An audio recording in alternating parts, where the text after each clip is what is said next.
খেলার মাঠ থেকে শুরু করে কূটনীতির ময়দান, ভারত পাকিস্তান দ্বৈরথ যেন স্বাভাবিক বিষয়, কিংবা বলা যায় সুসম্পর্কে একেবারেই আগ্রহী নয় দুই দেশ। যে কোনো ঘটনায় পাল্টাপাল্টি দোষারোপে সবসময় ব্যস্ত তারা। সেই ধারাবাহিকতায় এবার ভারতের দিকে অভিযোগের তীর ছুড়ল পাকিস্তান। সম্প্রতি বন্যায় বিপর্যস্ত শ্রীলঙ্কায় ত্রাণ সহায়তা পাঠাতে ভারতীয় আকাশসীমা ব্যবহারে অনুমতি মেলেনি পাকিস্তানের।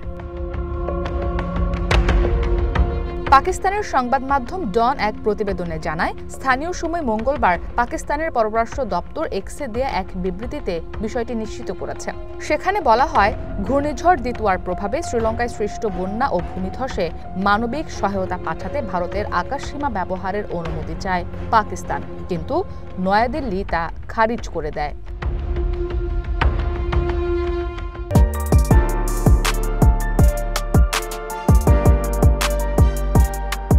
এক্স বার্তায় আরও বলা হয়, মানবিক সহায়তা বহনকারী বিশেষ উড়োজাহাজটি ৬০ ঘণ্টারও বেশি সময় ধরে ভারতের আকাশসীমা ব্যবহারে অনুমতির অপেক্ষায় রয়েছে।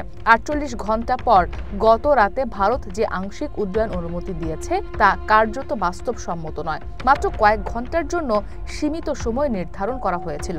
শুধু তাই নয়, ফিরতি ফ্লাইটের জন্য কোনো অনুমতি দেয়নি। এতে শ্রীলঙ্কার জনগণের জন্য জরুরি সহায়তা মিশনটি গুরুতরভাবে বাধাগ্রস্ত হয়েছে। এরপরে সমুদ্রপথে ২০০ টন মানবিক সহায়তা পাঠিয়েছে পাকিস্তান। এদিকে পাকিস্তানের এমন অভিযোগকে হাস্যকর বলে উড়িয়ে দিয়েছে ভারতের পররাষ্ট্র মন্ত্রণালয়। মুখপাত্র রণধীর জয়সওয়াল বলেন, পাকিস্তান পররাষ্ট্র মন্ত্রণালয়ের হাস্যকর বিবৃতিটি ভারত খারিজ করছে। একে ভারত বিরোধী অসত্য তথ্য ছড়িয়ে দেওয়ার একটি প্রচেষ্টা বলে মন্তব্য করেন তিনি। এর আগে শ্রীলঙ্কার প্রেসিডেন্ট অনুরা কুমারা দিশানায়কে জরুরি অবস্থা ঘোষণা করে আন্তর্জাতিক সহযোগিতা চেয়েছেন। এরপরই বন্যায় ক্ষতিগ্রস্ত মানুষের প্রতি সহমর্মিতা ও নিহতদের পরিবারের প্রতি শোক জানিয়ে এক্স বার্তায় পাকিস্তানের প্রধানমন্ত্রী শাহবাজ শরীফ জানান, খুব শীঘ্রই শ্রীলঙ্কায় মানবিক সহায়তা পাঠাবে তার দেশ। বলেন, ভ্রাতৃপ্রতিম দেশ হিসেবে পাকিস্তান সবসময় শ্রীলঙ্কার পাশে ছিল, বিশেষ করে দুঃসময়ে। এদিকে ত্রাণ সহায়তা নিয়ে বেঁধেছে আরেক বিপত্তি। শ্রীলঙ্কায় পাঠানো পাকিস্তানের ত্রাণ সামগ্রীর মান নিয়ে প্রশ্ন তুলেছে ভারত। সামাজিক মাধ্যমে পোস্ট করা ছবিতে দেখা যায়, খাবারের প্যাকেটের গায়ে মেয়াদের যে তারিখ লেখা হয়েছে তা হলো ২০২৪ সালের অক্টোবর, অর্থাৎ অনেক আগেই মেয়াদ উত্তীর্ণ।